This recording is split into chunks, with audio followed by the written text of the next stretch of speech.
Hello, my name is Dominic Underhallhouse and welcome to another episode of Moonbreaker. In today's episode we've got an amazing experimental server version to try out, and summoning sickness, or whatever you want to call it, the ability to, when you deploy a unit for it to not move, it's gone. Everything can act straight away, charge is no longer relevant, everything basically has charge and can act immediately.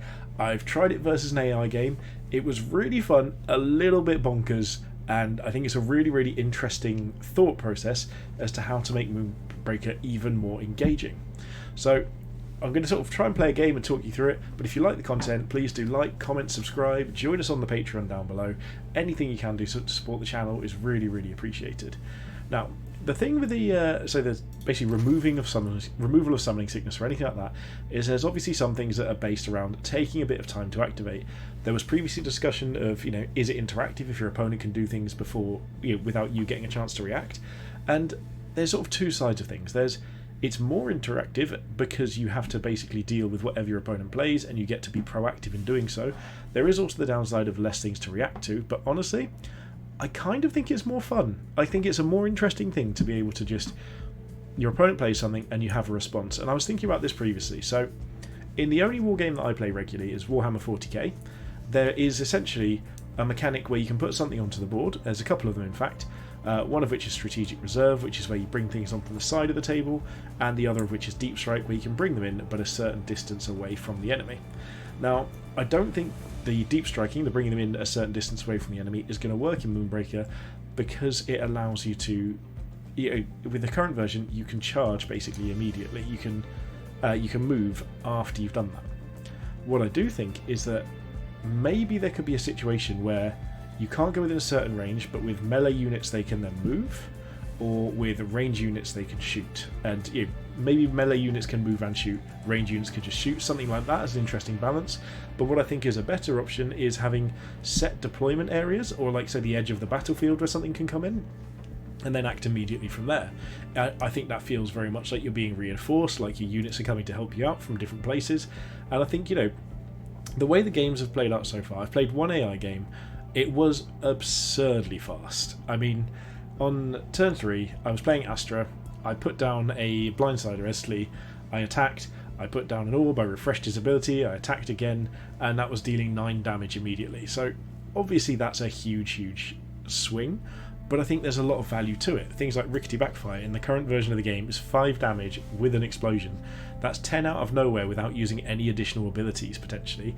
If you've got things like Taria, you can go up to 20. So obviously something needs to happen with it, but this is one of those things that's clearly just a gameplay experiment, a learning experience, trying to figure out what we can take away from it. And I don't hate it. I actually think it's made the games really dynamic. It's made them seem, a lot more interactive, a lot faster paced. I do think it needs some sort of restriction to it to not be completely unreasonable, but it also changes the way things play. So someone was saying in the Discord, Toxoid in this version, wherever Toxoid is these days, I don't know what, there we go. Toxoid needs to be a lot more for this.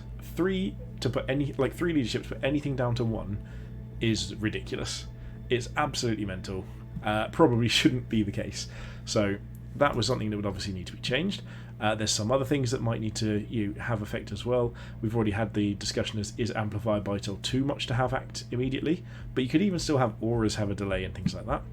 I actually think this makes Pacifier Oakley slightly worse, but not in a way that feels bad. You can still just, you can put it out. If something's a problem to deal with, you can just deal with it next turn immediately rather than having to set it up. So it's kind of better in that way, worse in that they can immediately replay and use it again. So really, really interesting synergies to put in place for it. It also makes your Cinder usage very interesting because there's a sort of a difference between, do you want to play a unit earlier, get the additional Cinder to use the abilities activated for your units a turn later, or do you want to save them up, just play a big unit later on, or you can just, you can basically go two things. You can put out more units to generate more Cinder so you can play a big thing and use it immediately, or you can choose not to do it so you can play a big thing, play it safely, but you might not be able to use that ability immediately. So it's a very, very interesting dynamic, and I think there's a lot of merit to it. I think if you had set deployment zones on either side of the battlefield, you could basically come in a certain area, move from there, you'd feel like you're doing things immediately, you can react to a certain extent. It gives what a lot of games refer to as defender's advantage. So if you played things like StarCraft 2, a lot of the time if someone's attacking you, you can reinforce easier at that point in the battlefield, and it makes things a little bit more back and forth. So if someone's putting pressure on your deployment zone and they're pushing into it over and over again, then you get your units to that point quicker than they do. So even though you've got the same amount of resources, it helps balance out that, even down to things like player 1, player 2. Player 1's more aggressive, player 2 gets reinforced quicker. It's a nice little balancing touch, and also it means that you can react to things in certain situations, but you can't just play something and immediately take anything off the battlefield that your opponent's put down. It gives a little bit of counterplay to that as well. I think that's a great solution, but honestly I think this is a really, really fun version of the game, and I will be back in a moment to show you what it looks like in person. I'll see you then. Okay, we are back. We're going to be playing a game against Chaos Theory, who's kindly volunteered to play one of this new version of the game with us and experiment with it. I've also just been told, because I'm a little bit behind on things on the Discord and that sort of thing, there's actually a new victory point system in this as well, and it sounds really interesting. So essentially, it's like a tug of war is how it's been described to me. You start with no victory points each, you kill an enemy unit. If they don't have any victory points, you gain a victory point. If they do have victory points, they lose one. So it's essentially, it's first to 4, but you basically have to have killed 4 more units than your opponent has killed of yours, which is a really interesting layout, basically. So we're going to go with our standard start here. We'll take a shot. We're going to pop our little Maximus down over here. Maximus can take his shots just for the fun of it. We missed both, but luckily we can into the breach. Shoot again. And no matter what we got there, we can always just go and hide back behind here, be a little bit safer. So there isn't any real way of being more aggressive than that early on, but the fact that we could shoot that immediately is really cool. So we've tried to make it a little bit difficult. I'm curious as to what they're going to do, because they start with 2 leadership, so can deploy something a little bit more aggressive than us. What we're hoping to do is deploy Blindsider Esli and just go utterly mad. Because if we can deploy Esli onto something and then move it back, so yeah, this is perfect for this. So if they move forward, this is fine. So what we might be able to do here is if we move forward to here, so we'll take a shot here, we'll get Maximus to do his part in this as well, and at this point we're still wanting to be fairly safe, so we'll move back here. Then what we can do is... oh no, we're on the wrong turn. Oops. Okay, so that doesn't do anything yet. We can just... we can Broken Vengeance here then and just shoot this for fun. Then we can move back here. Broken Vengeance has such slow movement. Movement 2. Oh, he's resilient now. Oh, well, that's awesome. And then we can just into the breach. Make a bit of progress in this direction. Keep applying that pressure. We might as well grow some Tinder because we're here. Okay, so this is feeling... we are obviously ahead in this respect. They only played 1 unit, and we had enough damage to kill it. So this is where I do think the downside of this sort of style comes in. They could potentially kill our Maximus here. They've got 1 shot here, and then they can deploy something that can almost definitely kill it. Oh wait, Zax is only 1 attack in this, and Astra's 2. What's going on? Things have gone weird. Things have gone really weird. When did Astra need more attack than Zax? Okay, this has gone a little bit nuts, but I'm happy with it. So, oh, interesting. So, do crew have lower movement speed the turn they arrive? That could be it. Okay, so this is just a chain back and forth. We're not going to kill it, but we'll do a decent amount of damage to it, I guess.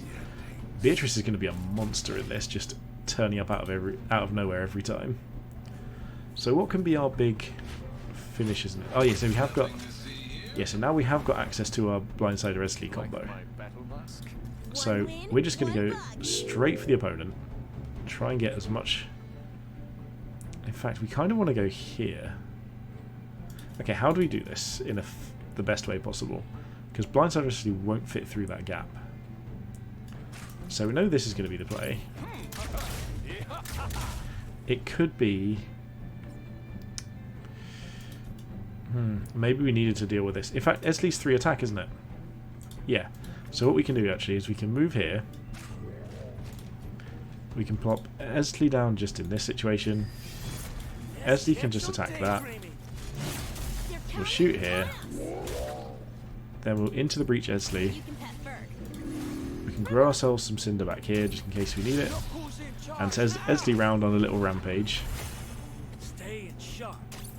And I think at this point we probably just pop back here. Actually, maybe all the way back here and hide. Okay, so you can see how fast the game's gone. Like, we've got Zax here already down to 11, and they're going to have to try and find a way to deal with Blindside Esley, who's already just dealt 6 damage to things on the battlefield, including taking out a mine. Beatrice can't get in range. They've got 3 leadership, there you go. So they can probably block us off with a mine. But again, the interesting thing about this is we can potentially, if things line up correctly, we could potentially just move in, I could hit something if it's in melee range, move back. I mean, if they go for Beatrice here, then yeah, we can probably just kill Beatrice. And it's also worth noting as well that we're currently neutral on victory points. Nobody has outscored the other person by that many. So that mechanic's working reasonably well. This is a situation where we can potentially kill Beatrice next turn with multiple different things. So we're going to have 4, and we're going to have a bunch of Cinder. So we can potentially just play Tali and go a little bit mad. So how far can this move to there? So yeah, we're going to be able to, in theory, 12 damage our opponent here, if all goes well. Yep. Okay, oh, there's a mine. Okay, the mine helps. So we're actually still going to shoot the mine away, because I think if we shoot the mine now...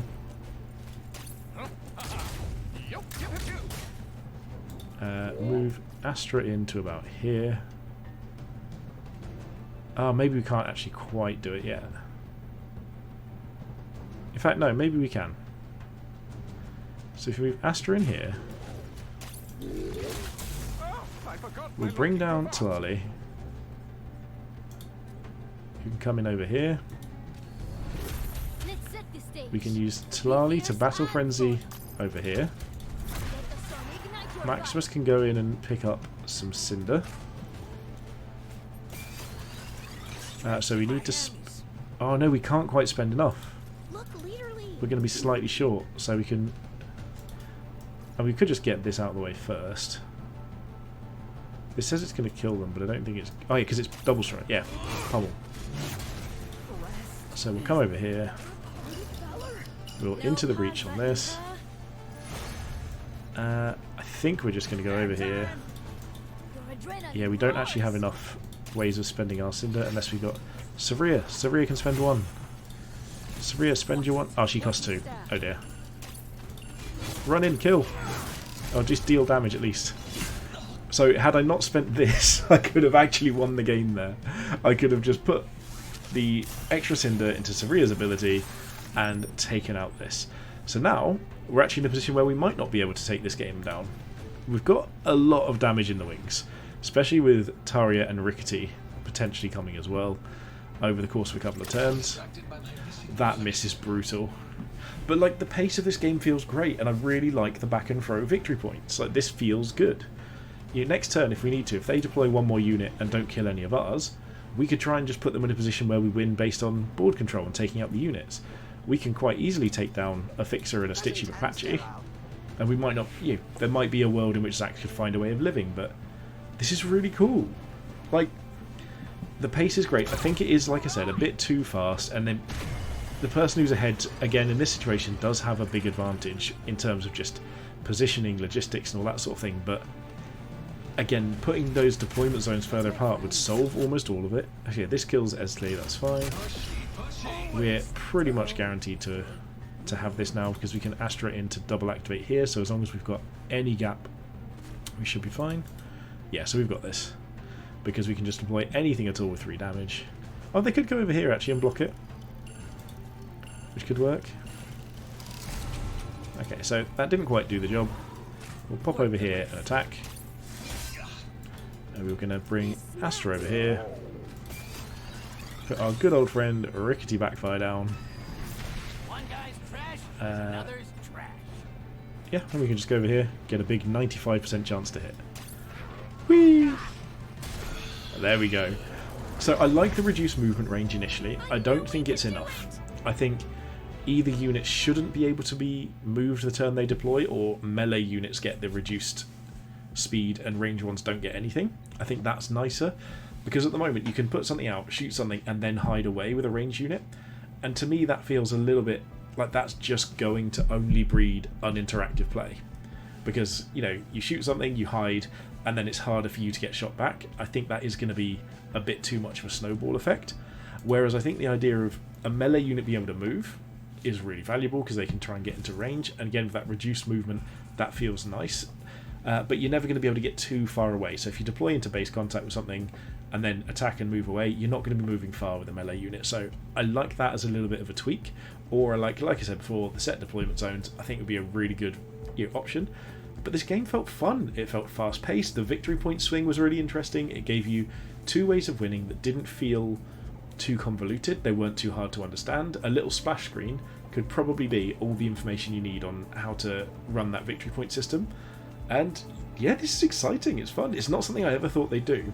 But like I said before, if you think about wargaming, everything that enters the battlefield in wargaming that I've played can act in some sort of way immediately. So the fact that this is now something that Moonbreaker's caught up to, as in it tried doing something different, and it does work, but it's not quite the same.